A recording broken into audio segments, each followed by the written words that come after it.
Episode 574 is live. Here it is on your listening device, whatever you use. Welcome to the show today. It is January 18th, another beautiful sunny day in Los Angeles. It was in the 80s all weekend and just stunning. Mid-January. Feels like fucking mid-June. There's no global warming, though. I don't know what you're talking about. Man, that stuff is all fake. It's fabricated. I did the research. I'm a scientist, or at least I took science in junior high. I know one thing. There ain't no global warming. Fucking scorcher today.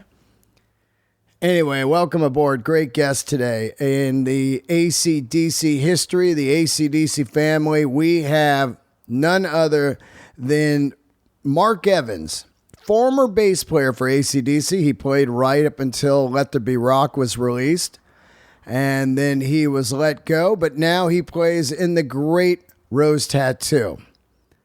It was amazing to talk to this man. I had so many questions for him over the years that you just don't know.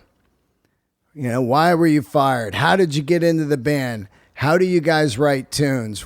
What was your first bass? All this great stuff. And Mark kicked ass on it. Thank you, Mark, for doing the show. You were a killer, man. You rocked it. Definitely. And I want to thank all of you guys for joining me. I know a lot of you are,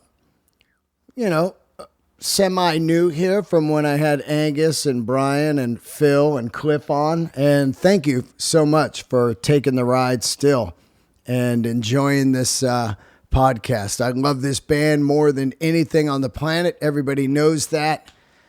And I just want to know everything about the band, especially as I get older and look back on all the great memories of seeing this band live.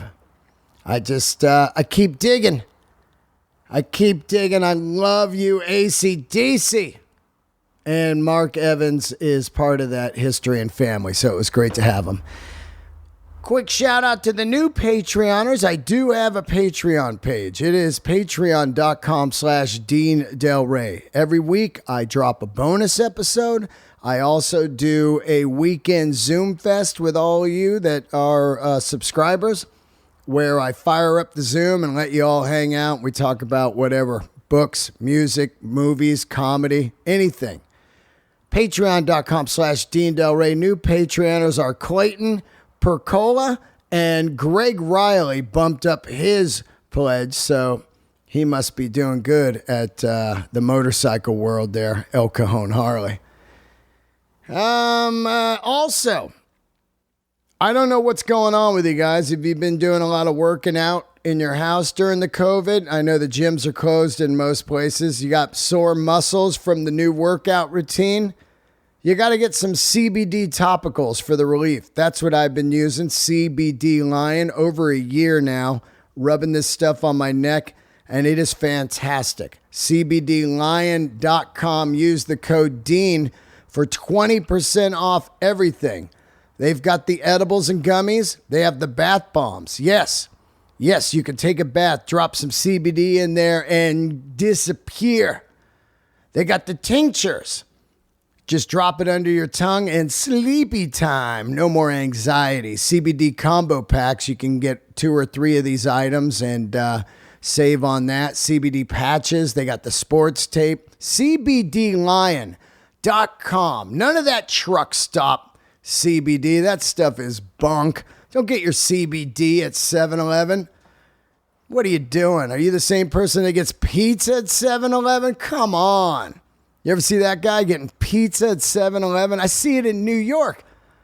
I'm in New York. Guy's getting pizza in 7-Eleven. Then he's picking up some CBD. I'm like, you are trying to die quick.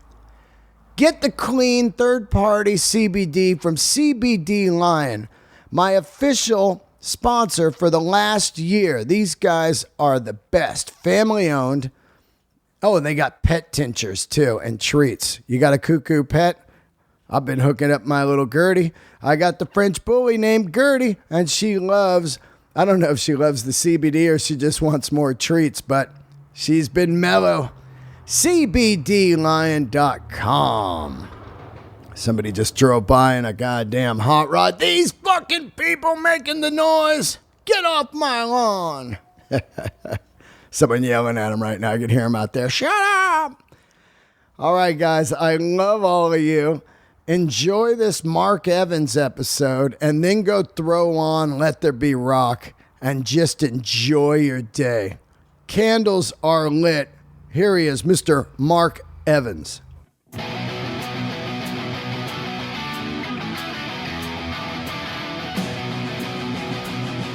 Hey, how about that, huh? There you are.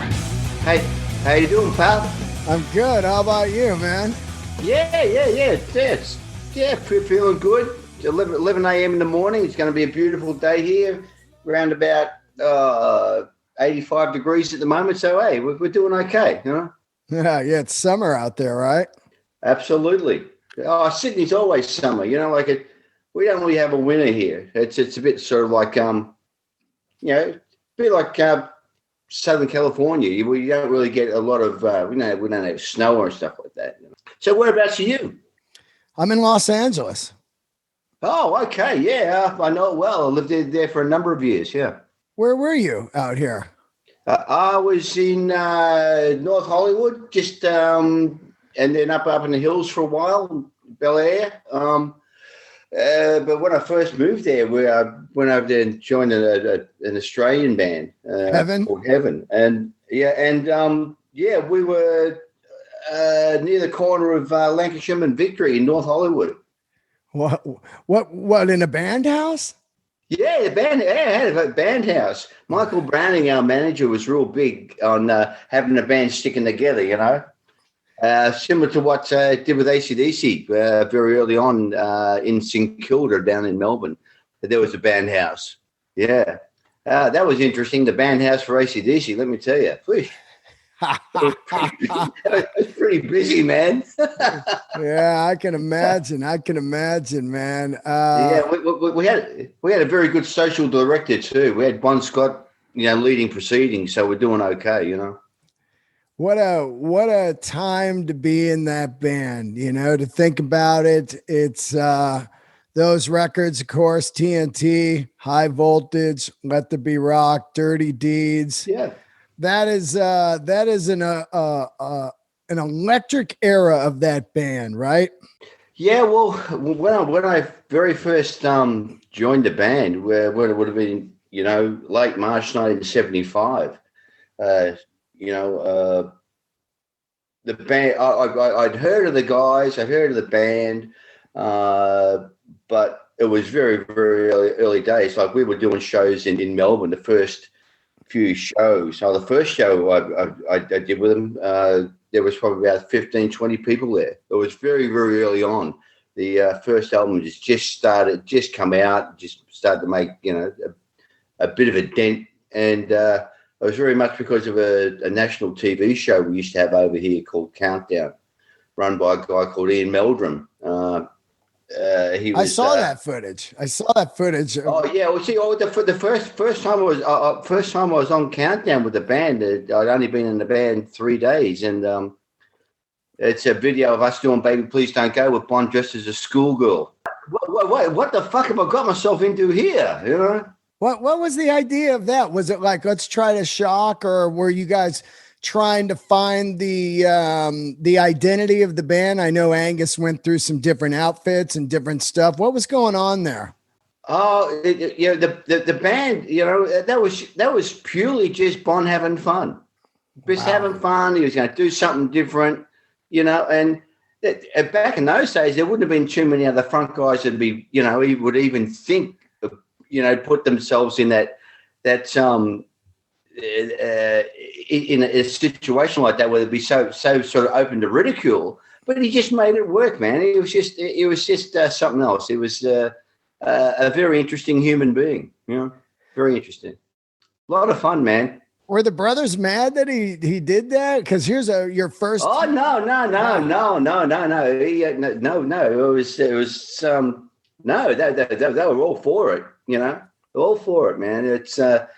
There's a very interesting quote from Malcolm that I've seen a few times, and I think it's Malcolm, George, and Angus, and but the older brothers too. Very astute people. I think there has been a tendency over the years to underestimate them and dismiss them as being, unidirectional or whatever have you. But they're all, bless their hearts. They're sharp dudes, man, and they're just the whole thing was meant. It was, should have had a big stamp on, not to be taken seriously. The whole thing was the music, and have some fun while you're doing it. Yeah, it's a great time, man. let's get into your early days of course, you played guitar before you played bass, and you hear about the audition Oh, for research. Right. Oh well, I mean, we're talking about a band that I've been listening to since '78. Oh yeah, well, I beat you by 3 years. I've been listening to the band since '75, man. Yeah. So you go down an audition, and Bond's not even at the audition. Is this right? Yeah, well, that's right. Yeah. What happened was I was one Saturday afternoon. I was playing pool in my local pub called the Station Hotel from a suburb in Melbourne. It's an inner east suburb called Paran, and my local pub was Station Hotel, and I went in there to have lunch and have some beers. And a guy I used to play football with, a guy called Steve McGraw, was in there, and he just finished a stint with them being a roadie. He said, "Well, this guy's looking for a bass player, man. You've got a Fender bass, you've got this. You should go down and see it." And what got my attention, he said, "There's two guys in the guitar players, younger brothers to George Young." And all the lights went on for me. I said, "Yeah, George Young, you have Easy Beats?" He said, "Yeah." I said, "What's the address, man?" And it just basically started from there. They never really asked me to join the band, but I sort of got there and, ran through the first album with them. They gave me a copy of the album, went back the next day, played it. And then the following Tuesday night, they were playing, of all places, Station Hotel in Paran. And I went there with a couple of buddies of mine, and the band were playing at that stage as a four-piece. Malcolm was playing bass. And I've got to tell you, like on bass, man, because Angus said he's killer on bass. we were standing there, man, my buddies who are actually in a band with it at that stage. Still my best buddy, a guy called Graham Kennedy. That's another story. He's actually from Glasgow. And he said, "What are they changing this for?" I said, "I don't know what they're changing." Malcolm was just like, as far as a bass player, it's just like, I don't see I've seen any better. But, Angus and Malcolm are both like that. I think whatever they set their minds to, they're very strong-willed. They can do it. And they're not, I think they're very confident. Excuse me, I know I'm talking about Malcolm in the present tense here. That's just happens. I still speak about Bond in the present tense. I don't know why. I don't really do it with anyone else that we've lost over the years, but it just seems to be the way it happens with me, But Malcolm is a bass player, killer, man. Also, George Young's an amazing bass player too. Yeah, well, George Young played some of that stuff on the TNT and part of the High Voltage record. You come in and play half of High Voltage, correct? Yeah, on the international version of it, you're probably aware. Most people will be aware now that the original High Voltage album internationally was a combination of parts of TNT and parts of High Voltage. Correct. George played bass on a lot of that early stuff, but there was also another bass player that was in the band, the guy directly before me, a guy called Rob Bailey, who did play on some of the tracks on that album. That was interesting times. I was very fortunate to be taken under. George Young took me under his wing, And the whole thing was a very steep learning curve for me. But yeah, so there was I met Steve McGrath at the pub. He said, go around and see the guys. I learned the album, went back the next day, and then the following Tuesday night, I was go see a 4-piece AC/DC who were mind blowing, man. And as I mentioned before, I was with a pal of mine, Graham Kennedy, who was from Glasgow, and he's standing there and he said, the guitar player, Jim from Glasgow, right? I said, yeah. He said, it's Angus and Malcolm, right? I said, yeah, that's their names. He said, no, they know my cousin, Roy McIntyre. I used to play football with him in the streets outside their housing projects in Cran Hill. So my best pal used to play soccer with him in the streets in Glasgow, which is one of those weird coincidences. Yeah. Weird stuff, man. When you go into play bass, you were a guitar player. How are you approaching the audition? Are you just playing the straight notes, real simple bass lines? How did that go down? Oh, well, I started off playing guitar, but when I was saying I was in a band with my mate Graham and Mickey, and a guy called Mickey Smith playing drums. I was playing bass then, so I had a history. I started off in guitar like most people do, but I think most people start playing bass because there's 2 guitar players or 3 guitar players, and someone's got to play bass. But I love, I've still got a history of playing a lot of guitar now. In Heaven, I played guitar, and I had an acoustic blues duo with a good pal of mine. So I love playing guitar, but if you ask me, I'm a bass player, man. That's what it is. During that era, what were you playing? P-Bass, Ampeg, SVT? What was that? Oh, Ampeg SVT, man. Yeah, that early on. I was just using Fender Precision basses, and they're basically been my go-to thing ever since. But now with Rose Tattoo, I've gone back to Gibson basses again. I'm using some Thunderbirds and Ripper basses, and I had a couple of Ripper basses with AC/DC, and still got some of them. But with Rose Tattoo now, Thunderbird basses. They're great, man. There's a lot of coincidences, a lot of links between AC/DC and Rose Tattoo. Oh yeah, I just had Angry. Of course, yeah. Oh yeah.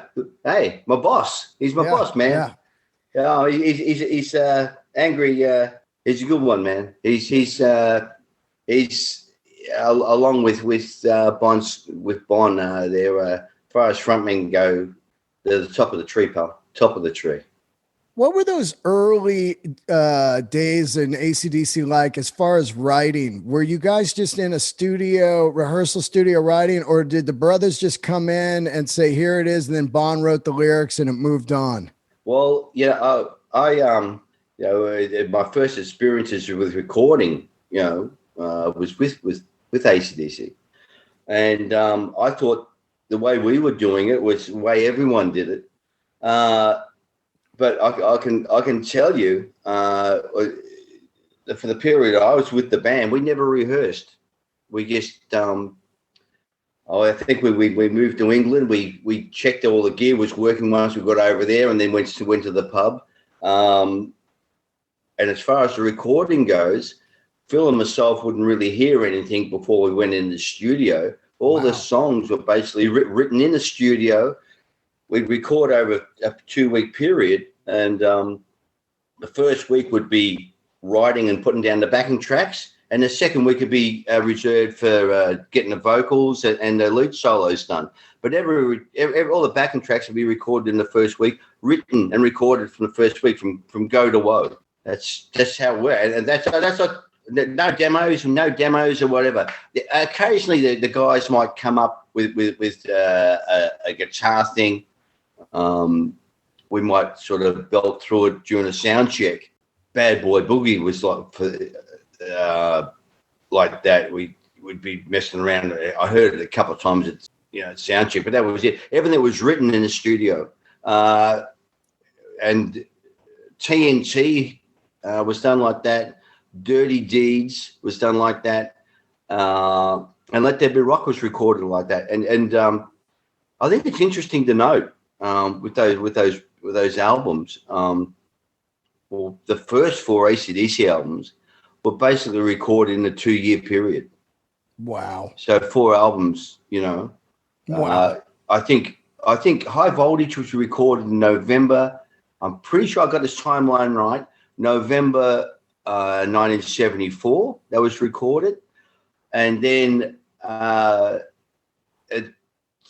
Let There Be Rock was recorded in December and January, December 1976. So, yeah, it's just a little bit over 2 years, those 4 albums were recorded. And you look at the change between the High Voltage album and the Let There Be Rock album. Oh, man. There's massive amounts of changes there, you know, and I've been asked this a number of times. And speaking from my position in the band at the time and what I've come up with, like, in hindsight, to me, Let There Be Rock sounds like the first AC/DC album to me. You know, that's where the band has found itself, you know, and it changed really quickly. And then after Let There Be Rock, you've got Power Rage and Highway to Hell. And I don't really think I'm either the best person to say this or the worst person to comment on this. But I look at those 3 albums, Let There Be Rock, Highway to Hell, and Power Rage. I think there is 3 albums in a row is just about as good as anyone's recorded, you know. I might be, you know, sound like a buffhead saying that, but not so much, because the only one I was involved in really was Let There Be Rock. But those Power Rage and Highway to Hell, they stand up. They're great albums, man. You know, I've got a lot of respect and love how the bands continue on as it has. And I think that's never been more brought into focus for me, other than in the last few weeks with the new album coming out. And, you know, I've got a lot of respect and love for the guys, you know, that I'm so pleased that they put it together like they have. And I don't want to be standing on anyone's feet here, but so I'm really personally so pleased the lineup is what it is. It's the right lineup, you Absolutely, know? Yeah. Because Phil's back in there, and Phil is integral to the band's sound. You know, would you go see the Stones without Charlie Watts? No. It wouldn't be the band. And I think Keith, you know, on record saying, "Oh, you know, well, we'll keep going as long as Charlie's there. It's the Stones." And you know, Phil's been in and out of the starting lineup a couple of times for whatever reason, but I think it's the perfect lineup. It's the lineup as it is now. It just picks itself, man. I'm just really pleased that it's happening the way it is. It's a good way. It's a good thing, man. Honey is my new sponsor. What is Honey? I'm going to tell you right now. We all shop online, and we've all seen those promo code field taunt us at the checkout. You know, like, hey, add your promo code for the discount, and then you don't have one. You're like, what? I need a discount code. But thanks to Honey, manual searching for those coupon codes is a thing of the past. Honey is the free browser extension that scours the internet for promo codes and applies the best ones it finds to your cart. Honey supports over 30,000 stores online. They range from sites that have tech and gaming products to popular fashion brands and even food delivery. This is how it works. Imagine you're shopping on one of your favorite sites. When you check out, the Honey button drops down, and all you have to do is click Apply Coupons. Wait a few seconds as Honey searches for coupons it can find for that site. If Honey finds a working coupon, you'll watch the price drop immediately. Honey has saved me some crazy money. I bought some boots, saved $20, and the dog food I was buying online, I saved $25 on. And I'm always looking for coupons. And whenever I'm manually looking for them, they're just burnt up, they're expired, all that. So this is just unbelievable. And I am a shopping online freak. And so are we all right now. during the COVID. This doesn't cost you any money at all. All right. Honey has saved over 17 million members, over $2 billion in savings. This is crazy. This is just a no-brainer, guys. It's free. And it helps you, it helps me, and it's so great. If you don't already have Honey, you could be straight up missing out on free savings. It's literally free and it installs in seconds. And by getting it, you'll be doing yourself a solid and supporting this podcast. Help us out here, Dale Raisers. Do this. Get Honey for free at joinhoney.com/Delray. That's joinhoney.com/Delray. Delray. All right. Now do this. Let's talk a little bit about some of that early kind of the grinding touring that AC/DC was doing all over the UK nonstop, multiple shows.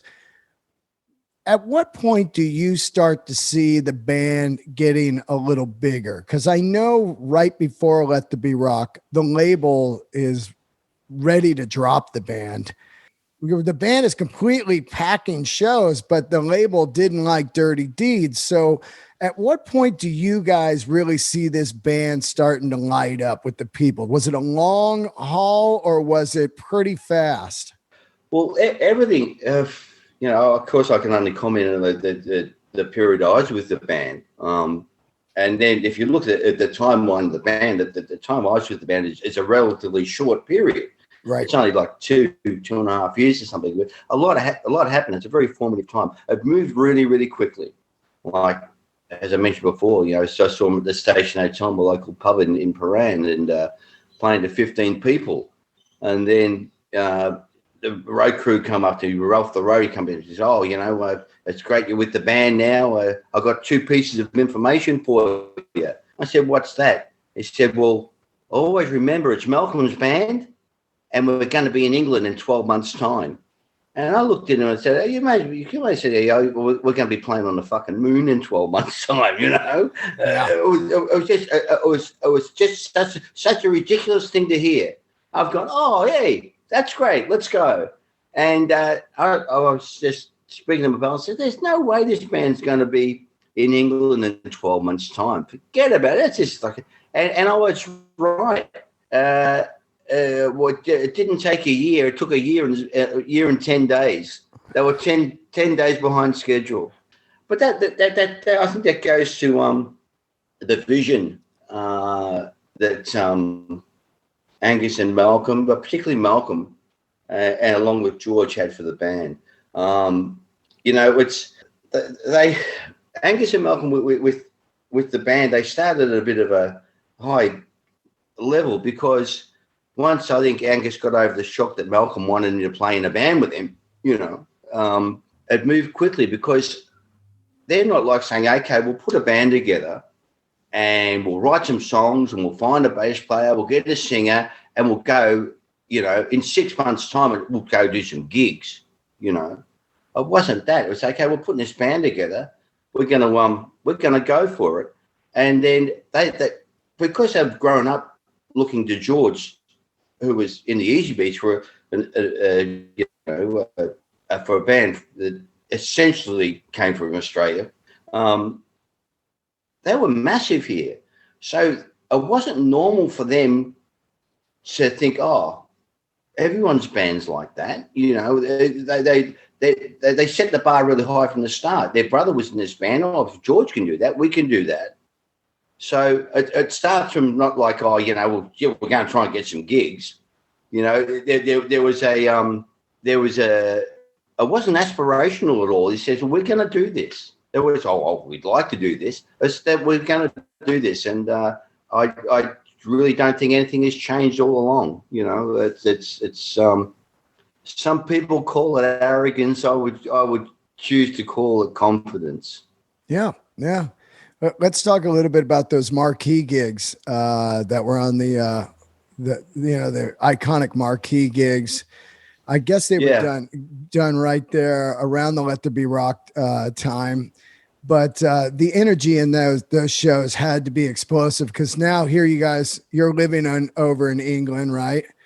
And and it's starting. Punk rock is getting big, and you guys are getting. Oh yeah, it was an unusual time. Yeah, you're getting way more aggressive. Stuff like Go Down, Let There Be Rock. The tempos are crazy fast. They're brutal. I think Let There Be Rock is, I don't really say it a lot because I don't have the time to argue, but it is the greatest AC/DC record with Bond to me. It's just so raw. Yeah. I'm probably, like I said, either the best or the worst person to comment on particularly that album. But I think it's a real watershed album for the band. We recorded that after our first trip to England, and to me, like as I mentioned, I think it sounds to me like the first AC/DC album. I can listen to that album now, and I got to tell you, I really enjoy it, and it's quite surreal. Thinking that now, I think what's that album recorded 40 years ago? Longer. In 1977. Yeah. It's 44 years ago, whatever. I'm no good with figures unless there's dollar signs in front of them. Yeah. It's a bad joke. I'm using someone else's phrase there. But that album to me, that's I can listen to those records, particularly those group of 3 records we mentioned, and they sound like they could have been recorded last week to me. And I think it's a lot to do with George and Harry and that Albert sound, which was certainly not invented by AC/DC, but it was developed from a long line of great Australian rock bands like Billy Thorpe, and particularly a guy called Lobby Lloyd, who had a band called the Coloured Balls. They were just like mind-numbingly loud, but there's this attack and a presence and a intensity. Yeah, I talked to Angry about that pub rock sound. No, Angry knows, man. He's been in the coalface of my favorite band in the whole universe, Rose Tattoo, for a long time, and it's like Christmas every day now. I'm in Rose Tattoo. It's a long way around to come to join a band, but it's been a very, very interesting journey. I've had a lot of really good pals that have been in Rose Tattoo, and it's a real big deal for me to be working with Angry now to continue on the journey for a lot of our pals that can't make it. And I think it adds a gravitas to it that makes it all the more special. And I think, I'm not comparing the 2 bands, but I think there's a sense of importance that the band continues on to its logical conclusion with Rose Tattoo that is very important. And I can only imagine that that's the same thing that runs through the veins of AC/DC. It's what it is. It all comes to an end some stage, and I don't quite know where it is, but it's going to be good. It's going to be very interesting, and it's going to be done in the right fashion, I'm sure. And with AC/DC, with this record coming out, man, I haven't heard the whole thing, but I've just heard that single, and mate, that's kicking up some dust, isn't it? Yeah, absolutely. Yeah, a lot of respect for those guys, man. Who would make the set list back then, and on the AC/DC tours? Was it Bond? Was it Malcolm? Who would make the set list? Oh, that's another interesting point about that band. Like I said, we never rehearsed or did any demos. We never had a set list either. Really? There's no set list. Yeah. I'd never seen I'd never even seen a set list till I was outside of AC/DC. Wow. Because we'd go on, and the whole thing, we'd start, once we had recorded TNT, what we used to do, we'd always start off with Livewire. Right, because and it almost negate the need to have a sound check, because this starts off with the bass and the hi-hats, and then Malcolm's guitar starts lurking in, and it builds up. So everything comes in at different times. So we'd start off with that song, and what we'd do, we'd start off with Live Wire, and we'd finish with Baby Please Don't Go. And then once Let There Be Rock was recorded, the finishing song would be Let There Be Rock. But no set list, man. Wow. Did you guys ever dig in to some of those deep tracks? I think are incredible, like Squealer or Soul Stripper. Did you guys ever play that stuff live? Yeah, right when I first joined the band, Soul Stripper was a very important part of the set, because we only had one album to choose from, which was the Australian version of High Voltage. So a lot of I get messed up with the track listings of the albums, because they change from overseas. I think a lot of the stuff that was left off the international High Voltage album turned up in America. It's called Jailbreak 74. Right. Yeah. Like yeah. They regurgitated. It's Soul Stripper is an interesting song, because I with the fans, I think it's fairly common knowledge, but Malcolm's regarded as, he's a rhythm player, but you listen to Soul Stripper, and there's an instrumental part where the guitar solos are, and Angus and Malcolm answer each other on solos. So you got Malcolm and Angus both playing solos in it. Wow. And I've got to tell you, it's pretty good, but I think, Malcolm got the idea to say, I'm the rhythm player. You, Angus, you go for it, Yeah. And that's why it worked out, As you guys start playing more and more, do you really start to develop these long jams? Because there's long jams in these live sets. Just from playing live, just looking at each other like we're just going to ride this out and let Angus go for it here and then know when to come back in? Yeah. It's from what I understand, I've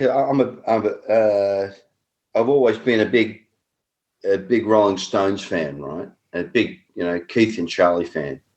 From what I understand, how that band works to the way AC/DC worked when the time I was in the band, it's very similar. The band would follow Malcolm, but Malcolm would be watching it and be watching what Angus and Bonnet would be doing, because they could get up to anything.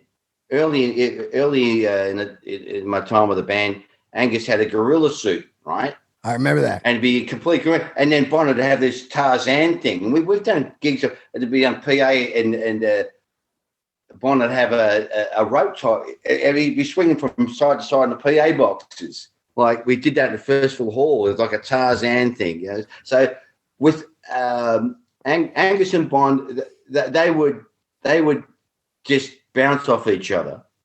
And, it's at the time you sort of knew there was something going on there, but it's only in the fullness of time you look back and go, "Wow, no wonder people liked it so much."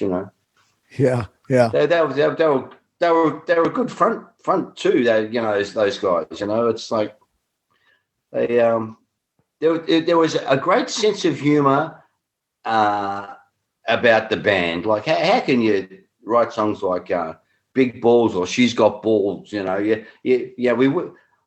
weren't writing Dark Side of the Moon, for fuck's sake, you know what I mean? There was this fun,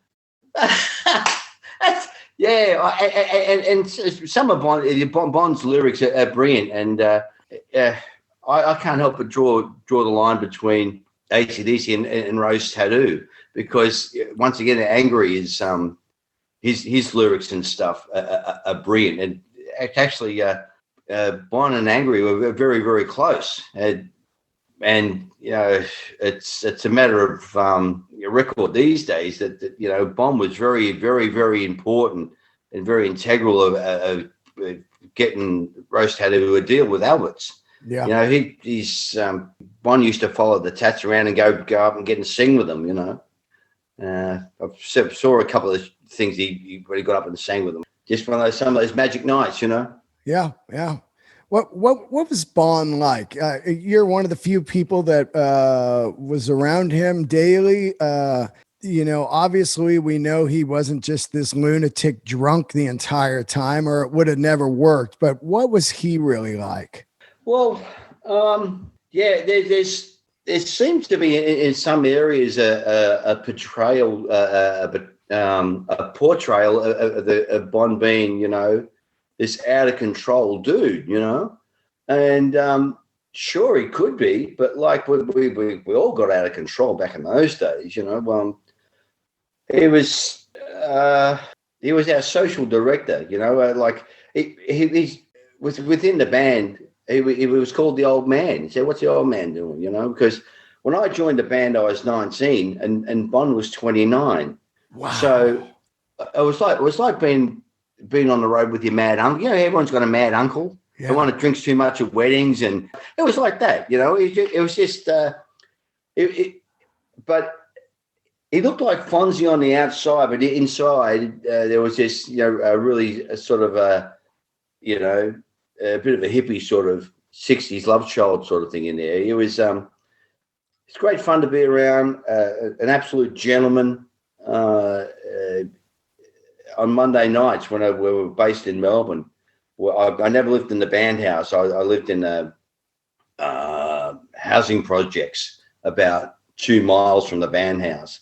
It's sort of these housing projects in Melbourne. They're all around the city. It looks a bit like what is it? That Bedford Stuyvesant in New York. Yeah. It looks exactly like that. 12-story, 20-story blocks, and so Bon used to come around every Monday night, and we have roast lamb, and he used to be out washing dishes with my mum, and my mother Norma and Bon got on famously. He was really missed the domestic family side of things. It was by his own admissions, he was a great bunch of guys. Yeah. But I can't talk about it without, having a big smile on my face, and what's been, no point in raking over, old stories in it, but, as far as being an out of control guy that drank too much and did other things, if he was doing that all the time, he was hiding it pretty well, man. You can't be that sharp and that much on the ball if you reckon your life. Was he just writing lyrics all the time? Would you look over and he's just jotting stuff down, or how did that happen? He just had books. He had these, here in Australia, we used to have these what were they called? Called exercise books. Kids have in primary school, elementary school, and junior high. Just pads, notebooks. And he'd always be writing down things, And he had a great turn of phrase, man. Some of the lyrics to things like "Waiting Around to Be a Millionaire." That's gold, And even early stuff like "Long Way to the Top." It's just. I remember Bon and Angry having a conversation at the back of a gig one time, and Bon called himself, likened both himself and Angry. He said, "We're street poets. We're just talking about life on the road, And I think because of the lyrics, both with, I know I'm drawing comparisons between AC/DC and Rose Tattoo, because the only best way I can explain it. The lyric content of it is it's this bad boy sort of thing, right? Oh yeah. And I think you can't live your life like that, but it's a romantic sort of thing, It's a part of your life in 3 or 4 minutes, so it gets reduced to an essence, so to speak. So with Angry and Bon writing lyrics like that, it's romantic, if you will. That's just it's not the way they live their life, Yeah, they're like mini mini movies, you know, they're like mini movies. And it's like, you know, it's a lot of it's imagery and stuff like that, you know. Mate, like that guy, yeah, like that guy who wrote MacArthur's Park. He didn't really leave the cake out in the rain, you know what I mean? Yeah. But yeah, so yeah, I think because of the content of the lyrics, you know, people sort of then get that idea of in their mind what these guys are like, and that's how they live their life, you know. Right. Like I'd be with Bon, and we'd go in bars all over the world, right? We'd go, and I'd walk up to the bar and be with Bon, and we'd be in Germany. We could be anywhere, right? And people say, "Gee, your pal looks like Bon Scott." I said, "Oh yeah, a lot of people say that, you know, because they didn't expect him to be the size that he was. Because I'm no giant. I'm barely 5'6". But but if you look at the old photos, I look like Lyle Alzado, or so. I should be like a linebacker or something. I look like this big, massive guy, and that's because the other guys are shorter than me, you know. Right. But right. I walk in there and tell you, mate, looks like Bon Scott, and I say, yeah. A lot of people say I'm having a bit of luck. It wouldn't be until they started talking to him, and heard his voice and saw his smile, because he had this great smile. Everything would light up. And then it's turned into a leer occasionally, which has been quite funny. But, you know, they realised it was him. But, like, he was noticeably, you know, 5'5", something like that. And he had this onstage presence, which were huge. Or if you would have, along the road, you would have have you met Angus and Malcolm along the line? You know what I mean about about their height then? Yeah. When you first meet them, it's incredible, isn't it? You don't expect them. I saw him in 78 and I'm a kid. I'm really small. So Bon is up there commanding it with that pose, and he looks giant because the stage is like 20 feet up, you know?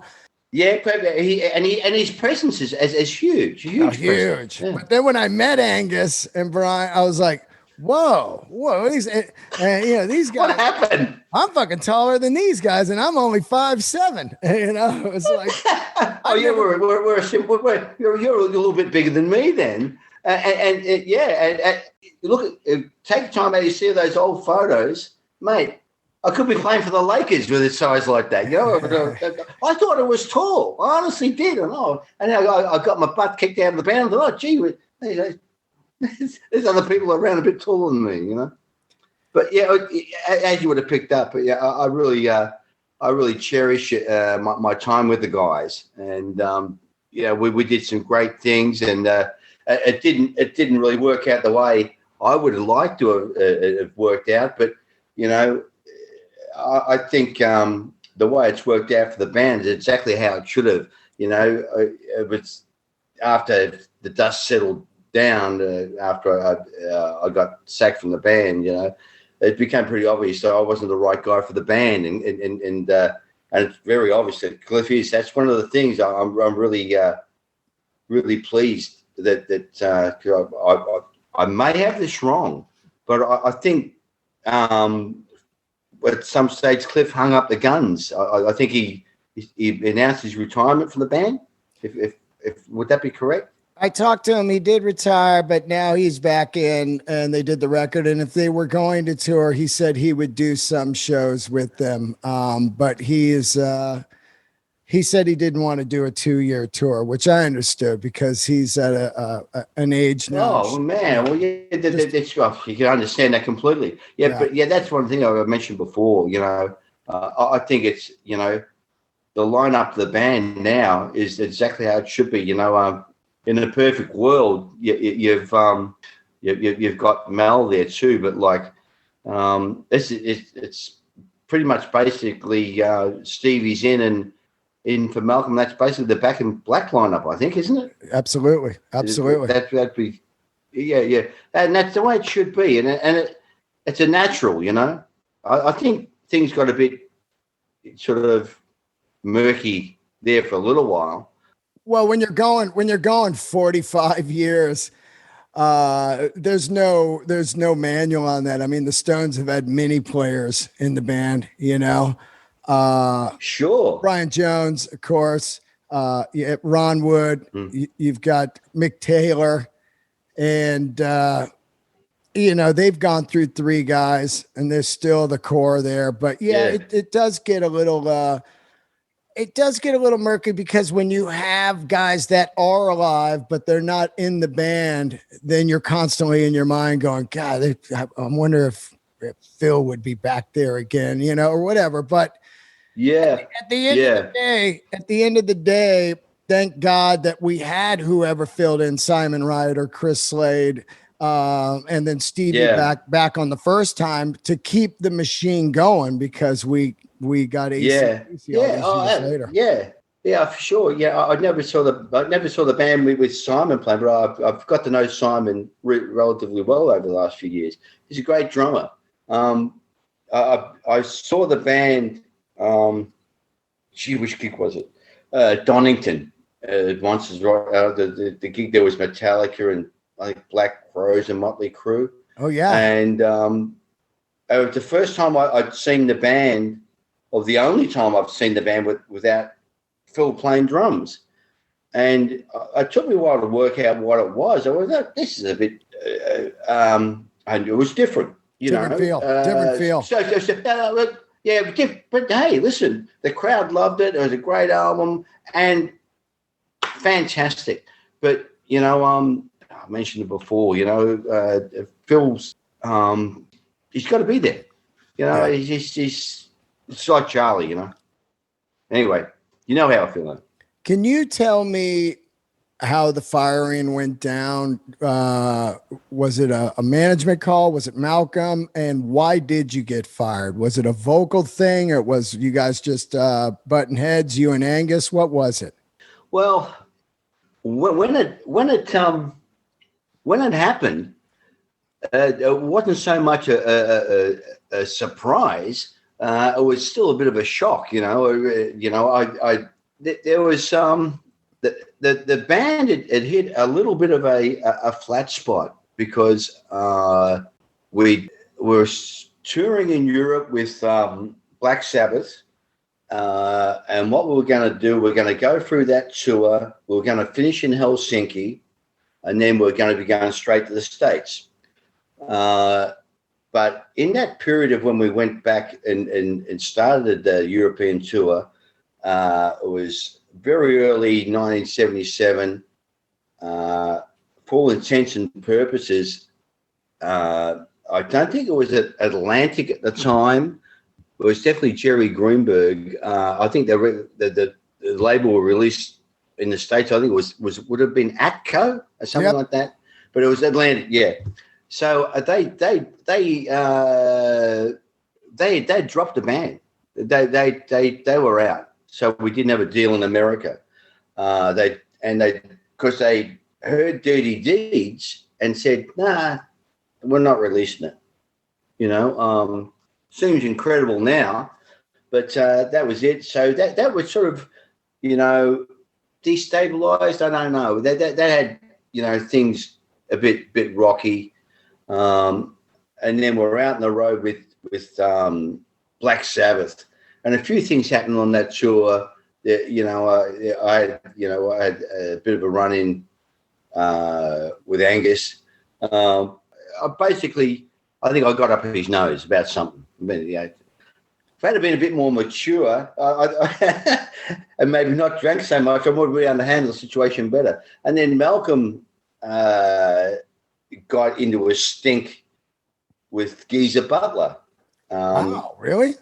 For some reason, I don't know how it happened, but Malcolm had a full dance card with the drinks that night, and he went back to the hotel with Black Sabbath. I wasn't there, but for some reason, he ended up knocking out Geezer Butler. Whoa, knocking him out? I don't know why. Knocked him. Yeah, he KO'd him. There was a story that, someone had a gun or someone had a knife, and the next morning, when we were going out of town, and Malcolm said, "I've got to stop at the hotel and go in there." And what was he going into the hotel for?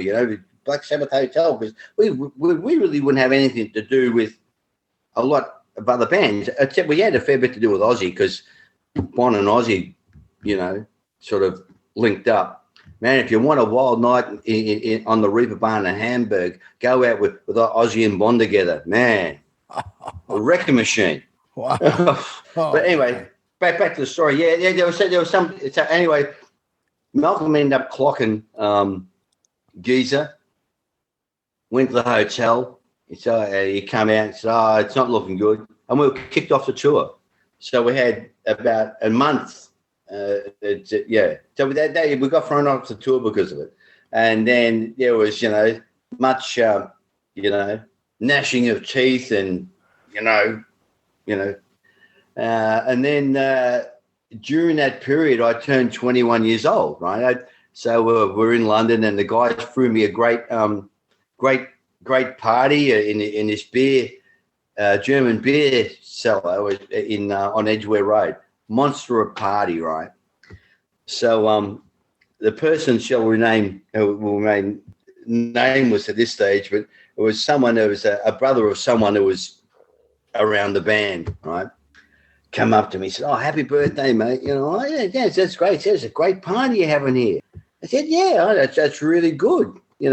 That's great." He said, "So how come you're leaving the band?" And I went, "What?" He said, Yeah, you're finishing up soon, I believe. I got told. Hey, what are you fucking talking about? And then the member of the crew, whose brother, and he come out and I said, "Hey, what is this?" He said, "Your brother's told me I'm leaving the band." And he said, "Oh, really?" That was it. That's how I found out I was going out of the band. Wow. But yeah, and I think it's the first time I've actually mentioned this in an interview. But I mentioned it. I wrote a memoir. I know that it's in there. That's how it actually happened. And then it was about so why I bailed out from the party. I said, "Oh, fuck this," and took off. And they had like a cake and happy birthday mark and all that, and I wasn't there. I got the shits. Went outside, caught a cab, went to the speakeasy, and got myself tanked up at the speakeasy. I ran into a couple of guys at different bands there, and I just had a birthday party at the speakeasy with these a couple of guys from what am I known as Thin Lizzy and stuff like that. Anyway, long story, but yeah, so that's and I just batted it off. I just got to be bullshit, But anyway, it wasn't. But that's life, man. Shit happens, and I think, and you asked about the actual meeting, and it was put to me at that stage by Malcolm that they wanted to get someone in that can do backing vocals. Right. Basically, that's what it was. Right. I think it went deeper than that, and they said, "Well, you don't sing." No one asked me. I actually do sing. I do. I've always done every band I've been doing backing vocals. Every band except AC/DC. Yeah. Yeah. Although in TNT, I go, oi, I'm on the record doing that. But but I got a philosophical attitude to it. Some people could get bent out of shape by something like that happen, but I look back and I've nothing but good memories. A lot of love and respect for the band. Do you remember that Jailbreak video shoot? Let's talk a little bit about that. It's a fun video, and it was a really, really early video. What was that like? Well, see, that's what I was saying before. There was a real sense of humor about that band, and like, for God's sake, we were dressed up as policemen. I think Phil and Bon are dressed up is like prisoners, I think, and then Angus has got that outfit he's gone on. They're actually they were made at the time, but they were pajamas. He's got on, and it's got the arrows on it, like the prisoner, and that was all a doing of. I mentioned before there's the TV show called Countdown. The guy running it, Ian Meldrum, his name known as Molly Meldrum. He was the guy behind all that. He was also the guy behind the Long Way to the Top film clip, the one on the back of the truck. Yeah. All those two clips were filmed exclusively for Countdown. Oh, wow. Which is it's on ABC TV, which is ABC TV in Australia. So it was it's a government-run TV station, and so it was national TV. So that's a lot to do with the band making a lot of ground here in Australia. The show was on at 6:30 Sunday night. It was in competition on against Disneyland on another channel, but people used to watch Australia-wide. It was like, people used to sit down and watch Countdown, and now it's repeated the following Saturday. So if we were on Countdown like every second week, which basically meant we're on every week because you're on Saturday and Sunday. But that Jailbreak clip and Long Way Top were very much Ian Meldrum's doing, and we had the government supporting us. There you go, and they were just got great clips. So they're incredible. They're pieces of history of the band too. Thank God that stuff exists out there. That stuff, and Rock Goes to School. All these early stuff of AC/DC that were included in box sets later on. Yeah, with there was no health and safety people on the side of that Jailbreak clip, because those explosions were going off. What they were these really thick, closed at one end metal canisters, like almost 1 inch thick metal, but the mouth of them was maybe like this. What they do, they get a plastic bottle, like a big fruit juice quart bottle of petrol, put it in this tube, then throw all dust and leaves and stuff, and then some guy had let it off, and it's this gigantic thing of flames that come off. And they said, "Okay, we're going to let some explosions off. When they go off, don't react to them." Oh, okay, fine. Yeah, and it's like, and the back of my hair, you could, on the back of my hair, it got rid of all the split ends, or it singed all the back of my hair. And don't react to them, mate. I nearly shit my pants, I'm telling you. But it was done at a quarry in the inner suburbs of western suburbs of Melbourne, a suburb called Sunshine, very working class area. And it's very interesting when Bon Scott and his family first come to Australia, they were in Melbourne, and we call it primary school. I think you guys call it elementary school. Yep. The school you go to when you're 5 or 6 years old. Bon went to Sunshine Primary School. He went to his primary school was only about 300 or 400 yards from where that quarry was. Wow. That's one of those weird coincidences. Yeah. Can you remember where you were when you heard Bon died? Yeah, sure can. It's I was at home. I just been recently married, and actually when Bon was in Sydney, he used to come and stay with us, with my wife and I, or it used to be down a hotel just down the road. I think if anything, my relationship with Bon got a bit closer when I was out of the band, because Bon had a tendency to, if there was the chance to move outside the band circle, he would. Like he would, we always had band houses. He'd always be the first one to settle with a young lady outside the band. He did like some space. That's probably had a little bit to do with the difference in ages, or the fact that he's been on the road pretty much constantly for about 15 years at that stage. But I was at home in Randwick, and a good pal of mine who was managing a band I was in the time, a guy called Brian Todd, called me up and said, "Oh, what are you doing?" I said, "I'm just here reading a book." He said, "Oh, okay. You got the TV on or listening to any radio?" I said, No. He said, "Oh, okay. I'm about 5 minutes away. I'll come around. I'm bringing a bottle of scotch." And I said, Brian's not much of a drinker. I thought, that's a bit of a weird thing to say. And then he a little while later, knock on the door and, hey, Brian, come on in. And it's one of those things. You when something's happened, by someone's face when you see them, and you go, and automatically I said, what's happened? And he said, oh, it's Bond, whatever. And after that, I don't.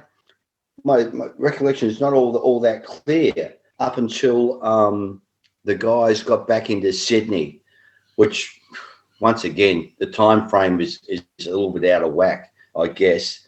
But by the time they got back to Sydney, because they came into Sydney first and went over to Perth for the funeral. But it's a bit of a blur, really. And I remember being in a hotel because as soon as Phil got into town, he called me. He said, listen, come over. So I was at where the band used to stay at a place called the Hyatt, Kingsgate Hyatt. And normally that's where Bon and Phil would stay. Obviously, Bon wasn't staying there. So we had a bit of a chat and, it was good to catch up with Phil. And I saw Angus and Malcolm briefly at that stage, but it was just, I don't know. My recollection of the time is not all that clear.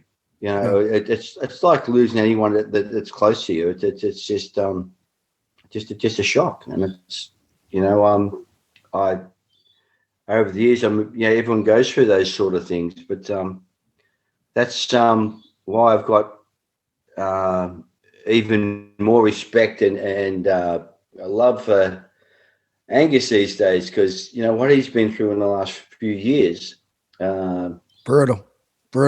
It's not my position to comment on it, but pretty amazing, and that's why it's so good that it's the band's gearing up and getting rolling. Yeah, just as you knew AC/DC would. Yeah. That's the thing, and I love what's happening. Because this year, if you look back in this year, 2020, it's getting towards the end of the year with all this COVID stuff, and it's not something people of our generations have experienced before. It's been a shit of a year. It's surprising to me how fast it seemed to have gone this year.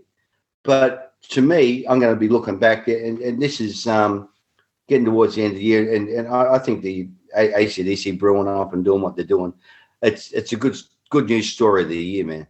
I don't know why anyone should have doubted that it was going to be any different. It's just the way it is. It rolls on, man. It rolls on. So look forward to the next chapter. Yeah, absolutely. I love the positivity. It could go somewhere so different with you.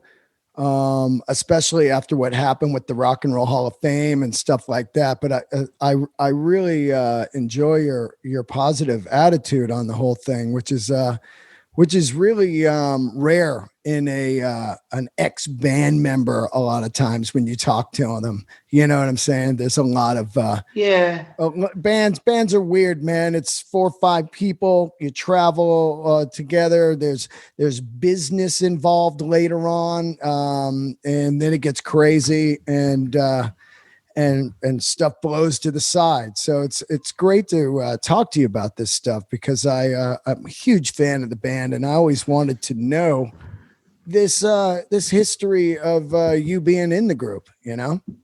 Yeah. Well, I've got it's just an attitude that that's how I deal with things. Angry calls me the eternal optimist. Yeah. But but I do think it's you just got to look at what you do, and I look at a lot of things in life the same way. Is I look at people that get bitter, or particularly people who get angry, or cut up about things. To have anger in you, it's wasted energy. Like you could be doing that other good stuff, with that energy. And what you're going to do? Tie yourself up about in knots of things that don't go your way. Like as I said before, Cliff is obviously the right guy for the job, and the proof's in the pudding. And you look at it and go, I got to tell you, you know, I'm in a very, very fortunate position because, you know, I'm playing with the way Rose Tattoo and AC/DC have been linked on together over the years. It just seems to be something that the way it's turned out these days, it just seems to be right the way it's turned out. And that's, you know, I'm not being stupid saying it was preordained or whatever, anything mystical. Just the way it's turned out right. This is right what's going on now. And so, hey, I say enjoy it. And I'm looking forward to seeing some AC/DC gigs. I'm so happy you're in Rose Tattoo. I was really looking forward to seeing you in Rose Tattoo. Me too. At the whiskey, you know, I was like, I'm ready for this. Oh, isn't it amazing? We sold out 3 nights there. Hey, I know it's not the size of the Forum. I know it's a little club, but it was going to be a great way to start off. I think it's going to be. You know what? Once again, I think things work out. You know, I think it's going to pan out. It's going to be really interesting for Rose Tattoo now. You know, because of the way it is with my pals like Ian Ryland had started the band off with Pete and then Mick. I used to play football with Mick a lot when we were kids, you know, and you know, I'm telling you, it's unfinished business, man. Yeah. And we're, you know, it's Angry's call about, you know, what happens and the longevity of the band or whatever. It's his decision. It's Angry's band. Yeah. But I'm enjoying it, and I'm on record. It's been my favorite band for the last 40 years. I just love the band, and it just seems right at the moment. You know, the world is good. Angry was telling me that you are a vintage guitar connoisseur, and I absolutely love vintage guitars. I collected them for years. I sold them like you. I flipped guitars to make a living and to eat. Right. And I've owned pretty much every vintage guitar there was, except for a Carina V or Explorer or 59 Paul. But I've had them all: the Juniors, the TV Deluxes, the Telly Esquires, the Blackguard. I tell you, I can tell you, I know where there's a really nice Carina V. Oh yeah, yours for $700,000. Wow, where is it? They're getting up. Oh yeah, mate. If I tell you, I'm going to have to kill you. Yeah. Because you know, no. Kirk Hammett's a friend of mine, and I had him on the show, and he's got the Peter Green. Yeah. But he had at one point, I think he had 14 Carina V's. You know, there's only 100 made or something. I don't know what. Well, I've got to tell you, I got to when I was mentioning before that I was at Donington. Yeah. For the Monsters of Rock show. I was there with the guys from Metallica. Yeah. Because we've got some mutual friends. But I've got some beautiful, nice old Strats to use with the band. He talked out of me one of my favorite basses I've ever had. Right. He finally got it out of me. I had a 1968 Paisley Telecaster bass. Right. That was originally made, as a fretless bass, right? Whoa! But the guy that and it's the bass. I got the provenance. It's the bass that was on Morrison Hotel, the Doors album. Really? Yeah. So anyway, the guy that got had it before me had it fretted, right? Because he could. Who can play fretless bass? I don't know, you know. Yeah. But there was a guy called Steve Kilby from the Church, an Australian band called the Church. He had it, and then I got it, and Jason got it out of me. Jason Newstead. But yeah, I love old guitars, man. Yeah. He's got it now. But that's a bass. It was not there. But I've had some great things happen with vintage guitars. I love old Gibson J200s. Got a stack of those, and great. I've gone nuts on Firebirds. I have the Thunderbirds rather, with the basses with where I said I have them all painted matte black with, you know, they look like motorcycles. They're great. So I think there's about half a dozen of those, and lots of nice old Tellys. I had a early 1960s Les Paul. Yeah. Regrettably, I let that go. Yeah. But hey, yeah, it's good. I just love it. And what got me into collecting was being in London with AC/DC. I got a 1966 Olympic white precision bass. It's one of the ones like John Entwistle had, the one that the slab body thing. But I've still got that, you know. Hey, God, love all that stuff. So you're a guitar fan too. Great. Oh, love them, dude. I love them. I think there's 3 of the greatest guitars ever made. One is the 50, 51, 52 Blackguard Esquire. I think those are incredible. One pickup, just rock and roll machine. The 59 Les Paul and Flame Top. And then I love the 58 Carina V and Explorers because they're just so weird that came out in 58. And they're called them the futuristic guitars. Yeah, you know? Yeah. And there's that other guitar that's supposed to be the Gibson Modern. Yeah, too, the Modern, the Gumby with the Gumby headstock. Yeah. You know, and I was doing a little bit of research in it, and I heard you you did an interview with Grover Jackson recently. Yeah, just did it. Just did 4 hours with him. Well, it's very interesting. When he first started Jackson Guitars, it was out at a place called San Dimas. That's it. Yeah. I went out there with I was with Heaven at the time playing guitar. Yeah. Went out there with our guitar player, a guy called Kelly, and he had he designed the Kelly shaped guitar. Yeah, right? the Kelly. Which they still make.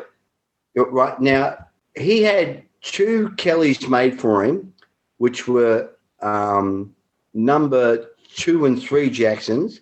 I had a Telecaster made for me, which was the number 4 Jackson. Wow. The number 1 was the first one he was making out there was the first Randy Rhoads. Right. So that's the first. That's the first 4 Jackson guitars that Grover actually made.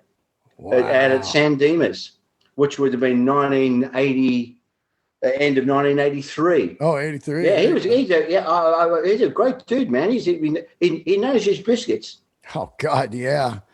Let's close this out with a little bit of Heaven talk. That record, was where Angels Fear to Tread was. It was kind of hot in the U.S. for a minute. It had a Saxon sound, big time.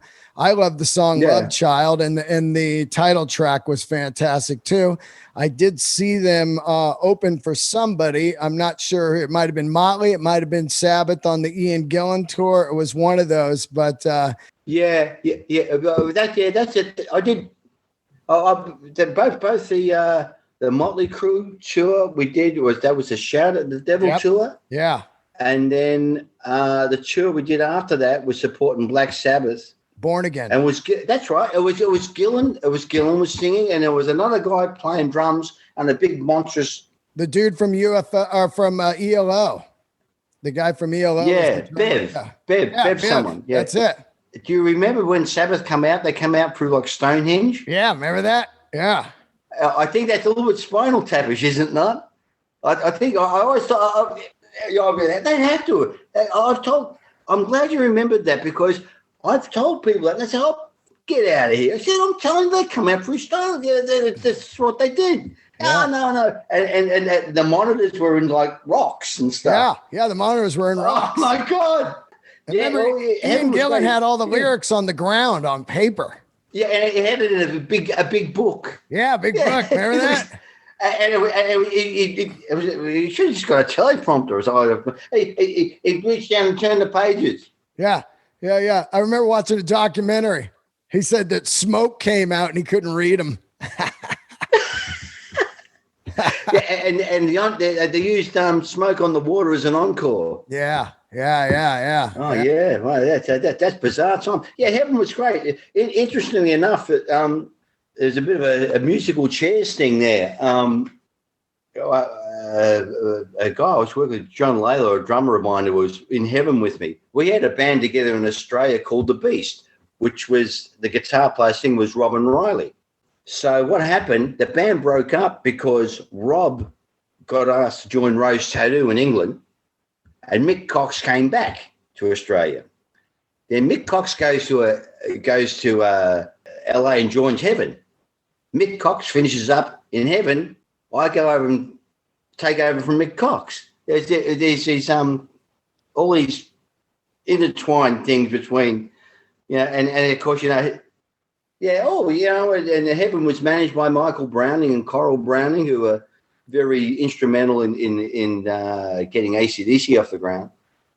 If it wasn't for Albert's Productions and then Michael Browning coming on board managing AC/DC, I think the story's a lot different without Michael's input. Michael was a guy, along with Coral, his sister, got the band overseas and pushed it, and was the guy at the coalface that made all the ideas that Malcolm and Angus and George had. He was the guy who was he was in the trenches, man. Without Michael, I think it's a different story, He's still around. He's still, he's living here in Sydney. Nice place to live, Sydney. Yeah, I bet it's beautiful. I've not gone there yet. I got to get over there and do comedy. They got a huge comedy scene. I'm a comedian, and my podcast is big over there, man. So I'm dying to get over there. Melbourne Comedy Fest, Sydney Comedy Fest, all these great ones. Yeah. You do stand up, huh? Yeah. Oh yeah. Well, a lot of people told I should do stand up too, But hey, I get enough laughs out of my bass playing, Go do it, man. Go. How old are you now? Me, 64. Okay, you look great, man. You look great. Oh, mate, yeah. Oh, it's only midday here. It's early in the day, Well, thanks for doing the show, and it was fantastic to talk to you. I want to thank my buddy Mark Brunot, who set this up, man. He is an Australian super fan of my podcast and a great friend, and he set it up, and I'm fantastic. I'm really hoping to meet you and Angry in person once this COVID's gone, and we'll hang out and shoot the shit. And it's I tell you, with Rose Tattoo, it's like I said, it's unfinished business. I can't tell exactly when, but I know we're going to be doing the States, and we may have a couple of quiet, refreshing drinks at the whiskey. What do you think? We'll do that, and I'll come down to sound check and just hear you run 1 minute of that live wire, man. Just doon. That's that song makes my fucking hair stand up, man. It's just one of my favorites too. One of my favorites. Oh, dude, man. It is fire. It is fire, dude. Oh, mate. I've got to think, if you can't play bass when you got Phil Rudd on drums and Malcolm Young on the rhythm guitar, if you can't play bass to that, get a new career path, because you're shot, man. Okay. All right. Great to speak with you, pal. I love you, Mark. Care. Thank you so much, man. Candles lit, buddy. All right, then. You take care, man. All right. See ya. See ya.